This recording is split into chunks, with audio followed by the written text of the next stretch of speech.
love that music. Soul Bossa Nova. And that music means it's, well, almost the end of the on-air working week for me. And it's time for Free Speech Fridays, when we grab a couple of people who don't mind speaking their mind and we roll through some of the issues that have been kicking around on the platform in the country and indeed around the world. It is Ladies' Day today, and we don't keep quotas here. But at present, 66% of the panel for Free Speech Fridays is female, and that's adult human female. And the other 33% is me, and I'm just tired. A very warm welcome right now, though. Firstly, beauty first, or age before beauty, Christine Rankin. She of the dangly earrings and the short skirts joins us from Taupo. How are you, Christine? Good morning. I'm very well, and I'm sorry to hear you're so tired. Oh, no, look, I love it. If I wasn't tired, I'd just be bored, and then I'd be trouble. And from, can we just get those both up at the same time? We just seem to have an issue. That's good. And from the ACT Party, Brooke van Velden. Brooke, I have to ask every politician, every national politician, not party, but, you know, small and national politician, when I talk to them now, what is a woman, Brooke? Oh, goodness, Sean. Well, it is an adult human female. And happy Ladies' Day to you too, Sean. I knew I'd get a bite. I knew I'd get a rise out of you for that, Brooke. Look, I got to say, since that question last week, that was just crazy. And I have a different definition. I say my mum, right? Oh, bless you. That's what a woman is, my mum. And God bless all who sail in here. Look, let's cut to the big news according to mainstream media today. Though I'm not sure it's not a shell or a smoke and mirrors game. And Christine, you're in local government, and Brooke, you're in at the centre of power there. Three Waters, and I've forgotten what they've rebranded it as, but it doesn't seem a hell of a lot of difference, Brooke. Well, no, there's not a lot of difference. I mean, if Labor had any respect for Kiwis, their announcement yesterday would have been that they're getting rid of Three Waters rather than just hollowy rebranding and essentially putting forward the same thing under a different name. I mean, we've still got co-government in the Three Water reform, and we're still taking away council and ratepayer assets and giving responsibility to people who didn't invest in them. And I don't think that's right. We need to have policies that work with local council and work with local communities rather than work against them. Yeah. Christine, they've also quietly, at the 32nd talking point of the package, said that $1.5 billion we were going to give the councils as a sweetener. That's just quietly gone. Of course it has. Look, this whole thing is embarrassing and it's a joke. It's not necessary. All they need to do is, with the councils that haven't done their work properly, they need to fund them and get them to pay it back over a long period of time. In fact, a 50-50 share, which happens with other government departments for the roads, for example, would be perfect, and most people could afford it. None of this is necessary. This government is obsessed with control, and this is about centralising once again, but they've never run a business, they've never done anything commercial. Look at the health reforms. We are falling to bits at the seams, and they're claiming it's better. Let me tell you, be afraid, be very, very afraid. This is a disgrace, and it's not going to save money. It's going to cost a fortune. Yeah, Brooke, it really is. I'm sometimes thinking I'm living in an alternate universe. I've heard mainstream news stories with unions saying it's great. Tuku Morgan saying it's great. Of course he does. Oh. Him and his mates get hold of a whole lot of stuff. But this is going to be described by our mainstream media as a revamp of the policy, and the fact just is, objectively, it isn't.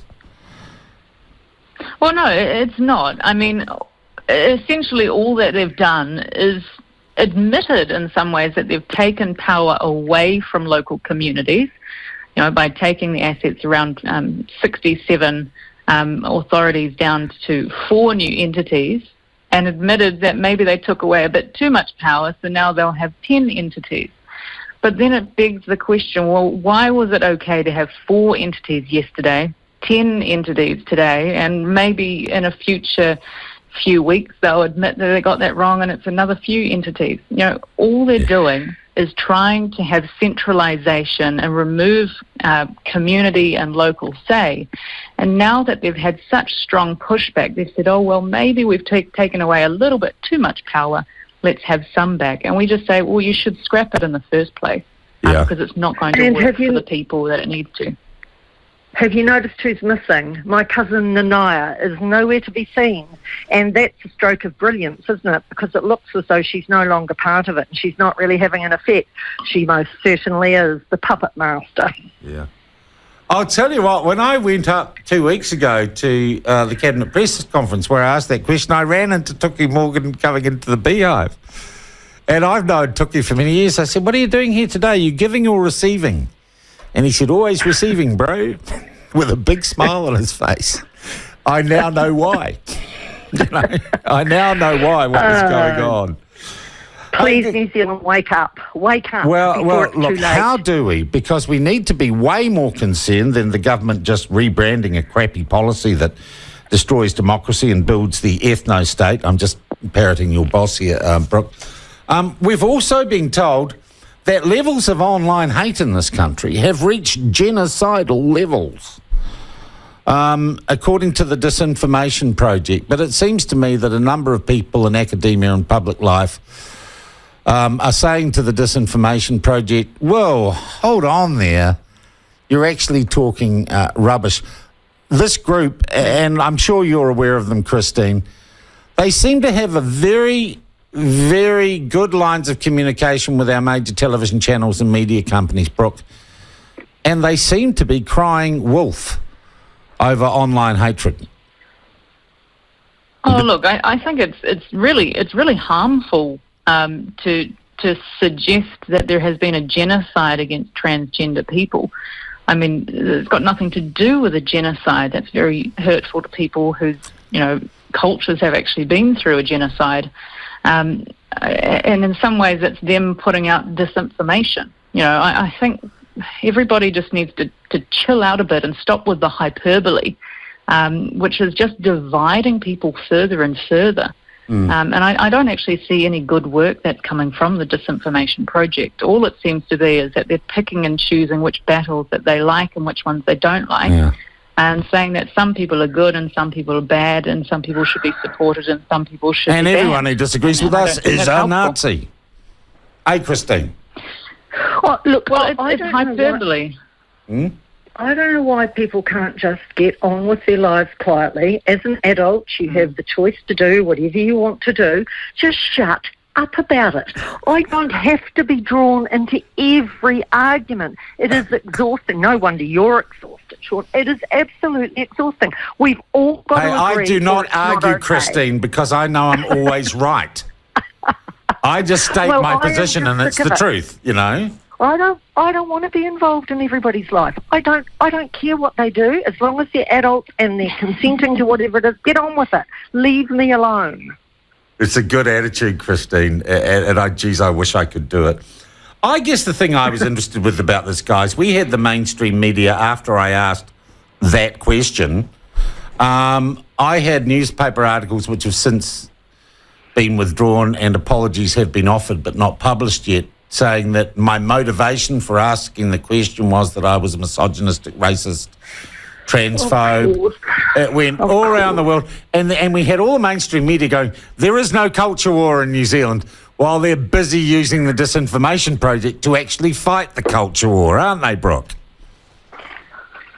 Yeah, look, I think there's a real concern about who is asking the questions and whether the questions are valid because of who's asking them. And I take a very simple perspective. You should be able to answer a question. And we saw the same thing happen with you asking a question as happened when Marama Davidson said white cis males are the people that commit all violence. Yeah.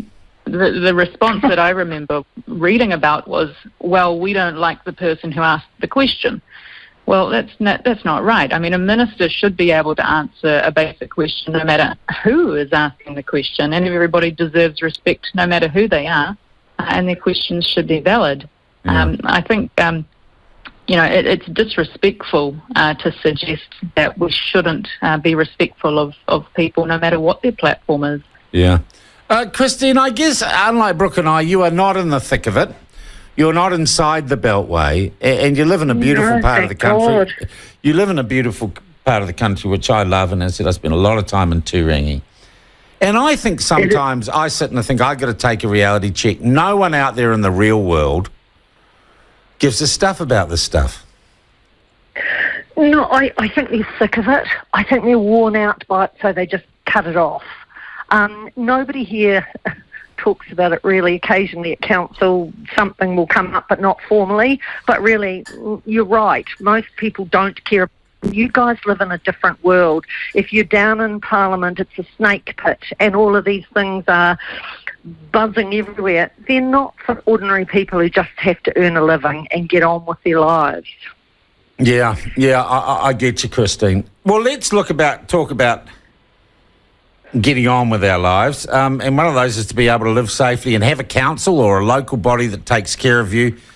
This new report's come out about the flooding in Auckland, and I haven't read I have to admit, hand on heart, I haven't had time this week to read the report, but I have read the inevitable Auckland media coverage of the report, which basically says it's all Wayne Brown's fault.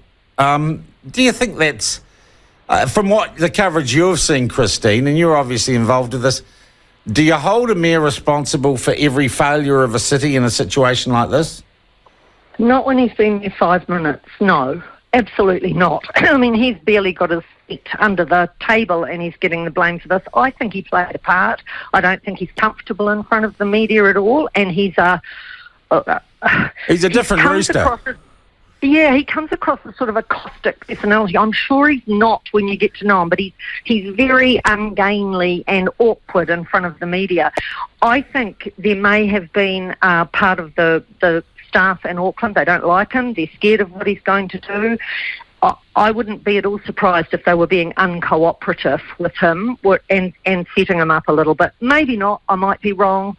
But look, you can't blame him. I don't think he did his part well, but there has been some fundamental errors for years. And you really have to go back to amalgamation in Auckland. It was the worst thing that ever happened to Auckland. Don't tell Rodney Hyde that. Don't tell Rodney Hyde that. Oh, the ACT people. It cost an absolute fortune. Everybody in the little communities is out of control. It's not his fault alone. He's got a tiny part of the pie. No, it's really, and Brooke, you're going to have to own this, really, it was Rodney Hyde's fault. It was the ACT Party's fault. Amalgamation, wasn't it? Oh, it's not the ACT Party's fault. I mean, you're trying to hold me accountable for things that happened when I was still in high school, Sean. Joined this movement. It's your legacy. Nobody You're going to have to live with it, bro. For the super city, I was still sitting my NCEA exams when that passed through.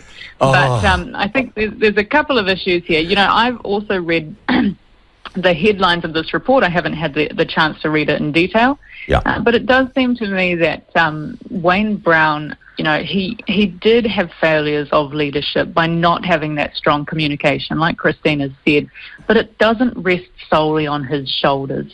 From what I've also seen, it suggests that he was never actually given any information about what the emergency plan was to look like from people who are paid more than him, who have been working in the council for a much longer time.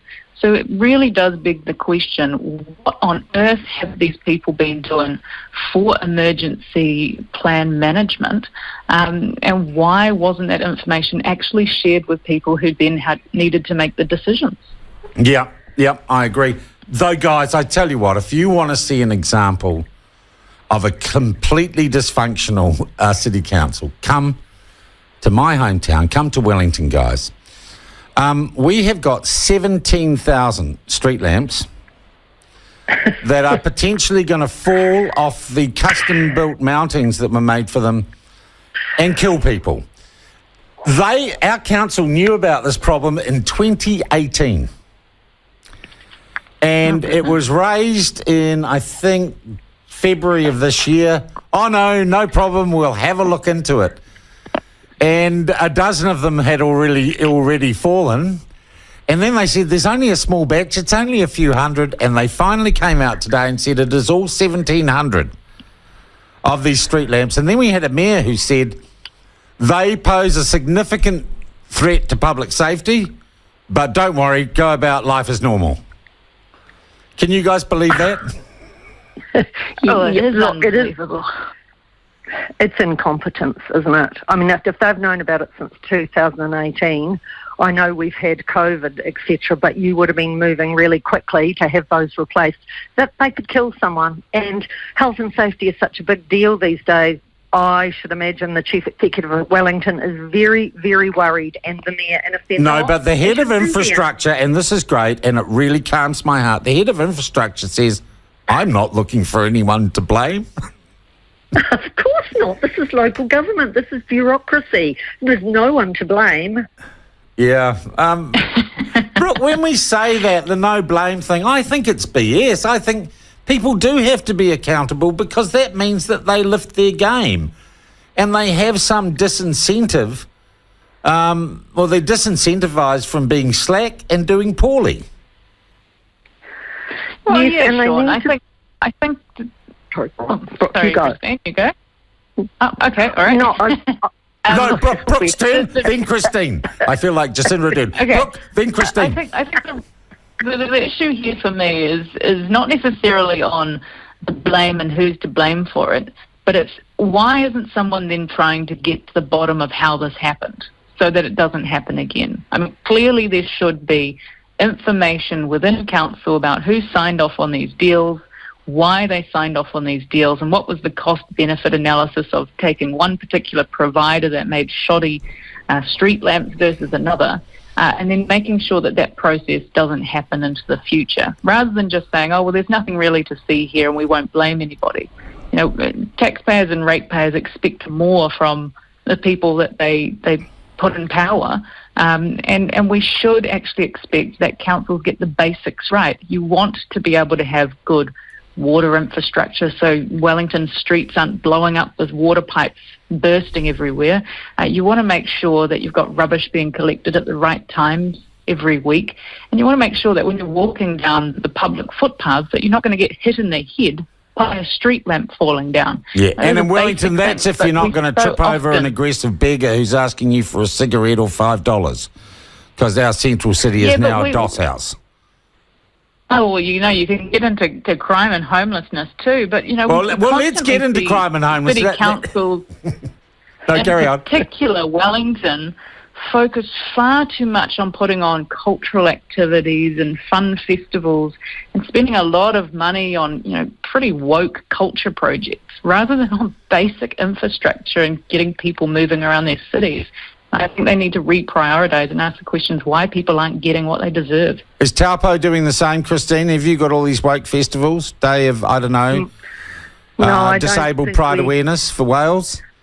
we don't have many woke. We're very involved with our community, and whatever our community wants to do, if it's legitimate, we support it. But I wouldn't call Taupo woke.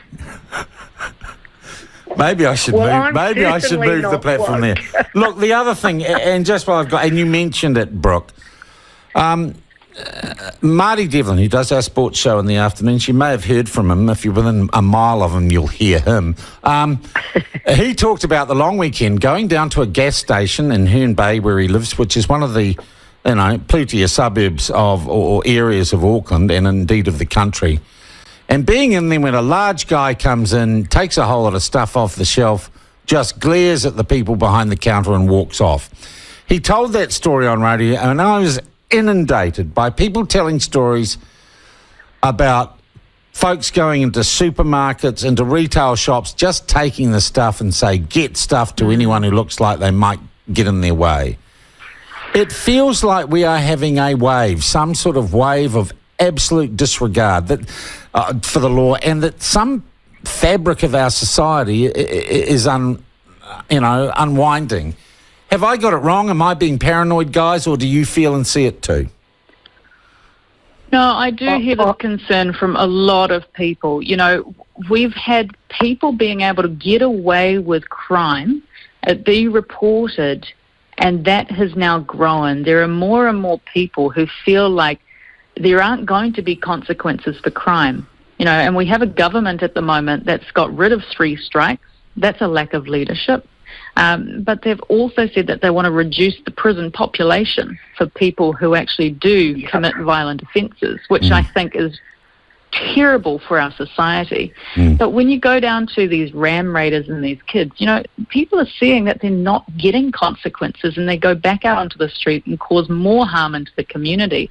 And it's not just that. I was just at the local shops in Onehunga the other week, talking to the local business owners. They weren't even concerned by the ram raiders anymore, even though most of them have the bollards. They said, now that the bollards are there, the kids just come in with their hands and pick up the items and skedaddle. Yeah. They know that they can get away with it. We need the police to be able to put out instant practical penalties when they're on the ground and they catch those kids on the streets. And we need the really nasty kids to have ankle bracelets on them so the police know where they are when they're committing the crime. Yeah. Christine, does Taupo have this problem? I imagine the whole country does, but do you? We do in a minor way. Look, it's not that bad here. Crime is under control. We do have a good police presence, but the reality of this whole thing is that wherever you look in this country, whether it's crime or education or health or local government, everything feels out of control. And it is about the government. It is about their attitude. You talk to any policeman about how frustrated they are, and they'll only tell you offline because they catch the little rat bags and then they're not allowed to do anything with them. And if it gets as far as court, the judge then has a responsibility to do nothing with them because the government wants to change the stats. Where the hell are we going to end up with a view like that or a policy like that? But we're out of control across the board, and unless something big happens in October, this country is never going to recover. It's going to be, I don't know, not in my lifetime, and I am getting old, I must admit. Yeah. Thanks, Jessica. Now, Tova, I'm going to run with this now, Brooke. Look, I'm going to put this forward to you. I looked and watched live at what happened in Albert Park now 3 weeks ago. And I kind of am hopeful, though I tried as a journalist not to be invested in outcomes, that somehow was a turning point. And if you like, woke people up, Brooke, to the really serious issues we face, to how I think unreliable and corrupted our media's become, just how far we've fallen down the woke rabbit hole. Yeah, well, I think what it was that woke people up was the mob mentality. And we know that you have mob mentality that happens, probably online and in, people's social circles. But we don't usually see it so publicly and so hatefully too. We should live in a society where people feel like they can actually express a different view, and they're not going to be shot down about it, or they're not going to be assaulted for holding a different view. And I think that sadly has woken people up. The fact that a woman wanted to come to our country and should have been allowed to come to our country, express her view, which isn't actually that terrible. She should have been able to have a debate about ideas about gender without people saying she's bad, she's evil. And the result of our mainstream media was to say it was an explosion of love and joy, and to say that there is hate against trans people online. Geez, Christine, I don't know if you've seen that Elon Musk interview where the BBC guy turns up and says, you've taken over Twitter and it's now full of hate. And he said, give me an example. And the BBC's guy, on my Twitter feed. He said, okay, give me an example off your Twitter feed. Well, I can't. Well, why not? Well, because actually I've stopped using my Twitter feed. So he said, you just asked me a question based on nothing. And the guy, and then last night on our news, and this was the interesting thing, we took the BBC version of that interview, which didn't mention the fact that Elon Musk had basically wiped the floor with this guy. And that's because that's what the media does now. There's only a few of you that report in an opposing way or with a different view. It's all very controlled. You can't trust them. I've never been able to trust the media, but boy, it's much worse now than it's ever been. Yeah, and the great thing is that their trust ratings are going through the toilet. and all they do in response is turn off the comment section, don't they, Brooke? They do turn off the comment section to some stories where they're afraid of a particular backlash or a comment. Yeah. But, I think what's really concerning here is people want to have news reported that's actually factual, that's not so heavily based on opinion that it's turning people off. I want people to be engaged in media. I want people to know what's happening in our country and around the world. But unfortunately, we're seeing far more opinion rather than fact in our media, and I think people are being turned away from it and are unsure where to go to get their news. And that is quite concerning to me because we do want to live in a democracy where people have access to information. We know what's happening with the government. We know what's happening in society. And we're seeing more and more people just switch off the news and become divided because of it. Yep, unfortunately they have. Well, look, adult female humans, you've done really well on the adult female human Free Speech Friday. Is that right? Is that politically correct, Christine? Or are you still going to have a go? You're still going to throw an earring at me? I love it. Great. No, you go look, you've both been great company. I hope you have a great weekend. We will do this again soon, and take it easy. Thank you very much indeed for your time this morning. Bye-bye, guys. Brooke Van Velden, Tova, and Christine Rankin, Jessica, with Free Speech Friday. That is almost me for the week. In fact, it kind of is.